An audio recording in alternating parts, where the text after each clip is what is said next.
माझ्या मार्गाच्या ठिकाणी येते प्रत्येकात आम्ही प्रवेश करते होतो. प्रत्येक राजा जिंकण्यासाठी मी तत्पर होतोय. पण सांप्रत ही आगळी नगरी, या ठिकाणी राज्य करणारे राजकर्ते कांतीपूर नरेश मी आपल्याला हात देतोय.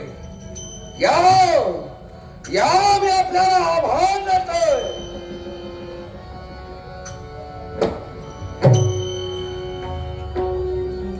स्वागत आहे म्हणजे या कांतीपूर नगरीच्या ठिकाणी आपली पावलं पडली. आपलं स्वागत राजा विराम करतोय. प्रचंड केतू आपल्याला धन्यवाद देतोय. प्रचंड केतू. आगळ्या वेगळ्या देहधारी व्यक्ती या कांतीपूरच्या राजप्रासादी यावी. कोण कोणाचं जन्म तळीच्या ठिकाणी ज्याचं वास्तव्य दूषण पुत्र प्रचंड केतू रथासमोर उभा आहे. दूषण पुत्र प्रचंड केतू इथं येण्याचं कारण एकाच गोष्टीसाठी. काय म्हणून? ती विजय आम्हाला संपादन करायचा आहे. अखिल या धरतीवरते केवळ राज करते आम्हाला जिंकून घ्यायचे आहे. एक विजय आपल्याला करायचा आहे. एक विजय करण्यासाठी या पृथ्वीच्या पठावर असणाऱ्या प्रत्येक राजराजेश्वरांना हरविण्याचं कार्य तुमच्याकडे घडणार आहे. एक विजयाचा संकल्प तुम्हीच केला की सत्य मला सांगा. काय ते या विश्वाच्या पठावर प्रत्येकानं आपलं अस्तित्व निर्माण करत असताना जेणेकरून आपल्या तत्वाला आपल्या धर्माला गालबोट न लागता जीवन घडविणं म्हणजे केवळ या विश्वातील आपला सतेज असणारा धर्म होय. मग दिग्विजय करण्याचं नेमकं कारण काय? एका गोष्टीसाठी त्रिभुवनाचा सम्राट होण्याची मानस ज्याला आपल्या उराशी वळलो स्वतःच्या अग्नीचा दत्त आहे तो हा प्रचंड केतू. हे प्रचंड केतू इतरत्र राजराजेश्वरांना जनतेला त्रस्त करून स्वतःचं अस्तित्व तू निर्माण करण्यासाठी नव्हे तर सार्वभौम सत्ताधीश होण्यासाठी या विश्वाच्या पटावर तू संकल्प केलास. प्रत्येक राजराजेश्वरांना हरून स्वतःचं साम्राज्य निर्माण करणार आहेस. पण मला सांग या विश्वाच्या पटावर तुम्ही आई बापाच्या स्वाभिमानासाठी जन्माला आलात बोलण्याचा अर्थ काय की फक्त स्वस्वार्थासाठी जन्माला आला? आई बापाचा आणि कुळाचा नाव उच्च व्हावं हीच मनाशावरीची आहे. मागच्या आई बापाचा शेवट तुझ्या आई बापाचा शेवट कुणी केला माहितीये का? तुझ्या बापाचा शेवट कुणी केला माहितीये का? त्यापासून मी अनभिज्ञ नाही. काय अयोध्येचा जो सम्राट झाला तो राम त्या रामानं माझ्या पित्याचा शेवट केला. रामानं तुमच्या पित्याचा शेवट केला. अरे आपल्या बापाचा शेवट झाला या सुडाग्नीला पेटून न उठता इतरत्र केवळ राजराजेश्वरांना तुम्ही कष्ट करून सोडता.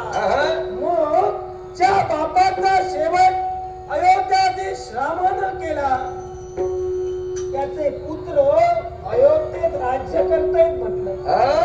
मग बापाच्या स्वाभिमानासाठी अयोध्येवर चाल न करता या कांतीपुरावरच का? याला कारण आहे विश्वाच्या ठिकाणी बळ ओळखलं जाते ते संख्येनं. जो जेवढा बलाढ्य आहे केवळ मात करायला तेवढाच कमी वेळ लागतो.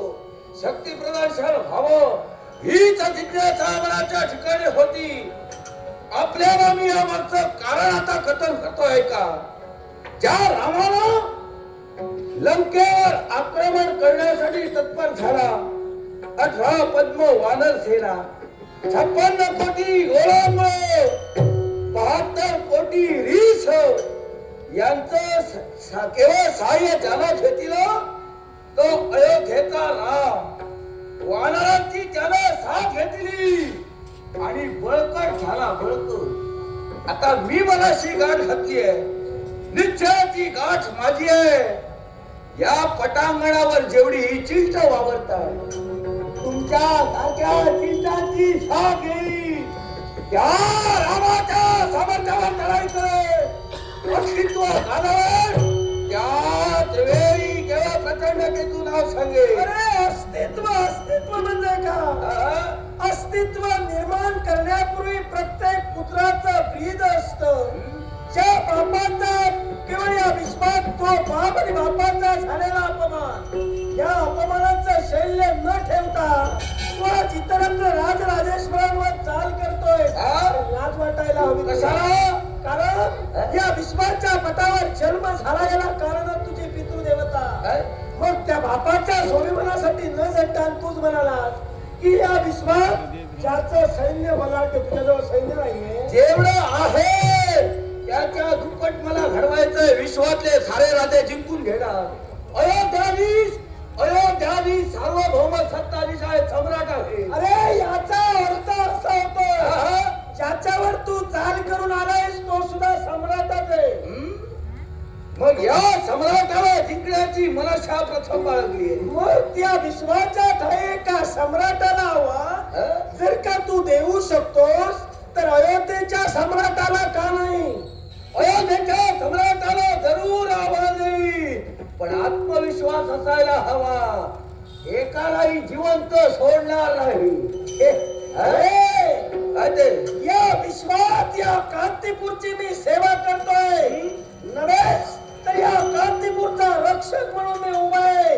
कांतीपूरचा पाठीराखा म्हणून उभा राहिलोय. या कांतीपुरावर जर का वक्रदृष्टी टाकण्याचा प्रयत्न करशील नाविलाजाने तुझा शेवट करावा मला लागेल. वक्र दृष्टीला देवाचं आगमन झालंय, हस्तगत केल्याशिवाय जाणार नाही. ते आगमन झालंय तुझ्या मनानं झालं. जाताना माझ्या मनानं तुला जावं लागेल. न पेक्षा संधी देतोय या संधीचा फायदा घ्या आणि चालते. संधी माघारी जाण्याची नकोय. जीवनात संधी नकोय. जाईल तो केवळ फक्त माझ्या मनानं, तुझ्या आज्ञेनं नव्हे. काय कुणाची हिंमत लागून गेली आहे? या कांतीपुरावर जर का ताण करून आलास तर या कांतीपुराचा साधता म्हणून, या कांतीपुराचा रक्षक म्हणून तुझ्या समोर मी उभा आहे. अहं नरजन्माचे सार्थक करण्या कर काही तू भले. नरजन्माचे सार्थक करण्या कर काही तू भले.